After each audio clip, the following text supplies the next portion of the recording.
მე აი თავის დროზე როცა 2018 წელს ეს კანაფის ლეგალიზაციის პროექტი ჩართული იყო და სასამართლო გადაწყვეტილება რაღაცა, მე იყო სიუჟეტები და ანუ ამ კანაფთან დაკავშირებული რაღაცა და ერთ-ერთმა ტელევიზიამ თხოვა რა რაღაც საინტერესო ინფორმაციები მომიძიეოდა.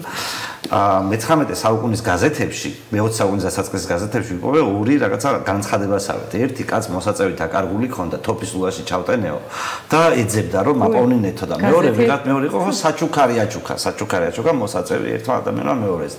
ანუ მე ამჯერა რომ ჩვენი წინაპრები აი ასეთი ქმედებებით ამე სამარცხინოს ჩადიოდნენ და ის რის გამოც მე ჩვენ ტვინი აგვირიეს ეს უკვე ცალკე ისტორია და ამაზე ბევრჯერ გვილაპარაკია შეგიძლიათ ნახოთ. ჩვენ უბრალოდ გვინდა რომ თქვენი შვილი არ დაიჭირონ ამის გამო და ციხეში არ ჩასვან, ფული არ აახიონ და ცხოვრება არ გაუბედურონ. ჩვენ ვლაპარაკობთ მხოლოდ ამაზე.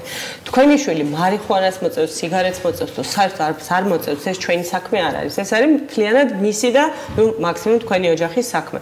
და მხოლოდ იმისთვის ვიბრძვით რომ თუ თქვენ არ მოგწონს თქვენი შვილი რას მოწევს, უფრო მეტად არ მოგეწონებათ, იმედია რომ ამის გამო სახელმწიფო მას ციხეში ჩასვამს, ან უზარმაზარ გირაოს და საპროცესო შეთანხმებაში ფულს გადაახდენებს. არ მგონია რომ თქვენ ეს მოგწონდეთ და ძალიან ბევრი ადამიანის ცხოვრება ამის გამო აირია. თორე დანარჩენი რასაკვირველია ჩვენ ახლა ჯანმრთელობისთვის რა ზიანი მოაქვს, იქნება ეს სასმელი, სიგარეტი თუ მარიხუანა, ამ დეტალებში ჩვენ არ შევდივართ, იმიტომ რომ ეს არის ადამიანის ინდივიდუალურ გადასაწყვეტი ამბავი. მე დავამატებდი. ნუ ფიქრობთ რომ ჩვენ რამეს პროპაგანდირებას ვეწევით. არა, ჩვენ ვიცავთ ამ ადამიანებს სახელმწიფოს რეპრესიებისგან. ეს არის სულ და ამ ამბავში თქვენ და იყოთ ჩვენს მხარეს. სწორად თუ გესმით ჩვენ. გარდა მაგისა შევმატებდი ერთ არგუმენტს კიდე ეკას ნათქვამს. აი ესე წარმოიდგინეთ, რომ ჩვენ გვინდა რომ ადამიანებმა იცოდნენ, ქონდეთ ინფორმაცია, ნებისმიერ ამის შესახებ კანაფი იქნება ეს თუ რა სხვა რაღაცა.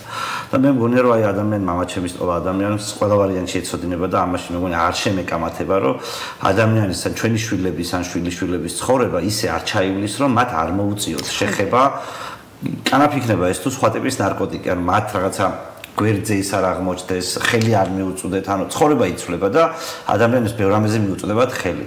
და ის რომ მათ ეს აკრძალული ქონდეთ, ინფორმაცია არ ქონდეთ ამის შესახებ, არ ქონდეთ ეს იყიდებოდეს შავ ბაზარზე და ბიოს ანაცვლებდნენ მოსაწევით, ამას ჯობია საბოლოო ჯამში, რომ ჩვენ თავიდანვე ველაპარაკებოდეთ ადამიანებს ამის შესახებ, ვასწავლიდეთ მათთან ურთიერთობას და მომზადებულს ვამყოფებდეთ ცხოვრებასთან შესახებ. და მე მან გააკეთოს არჩევანი. ვიდრე უმალავდეთ ამას.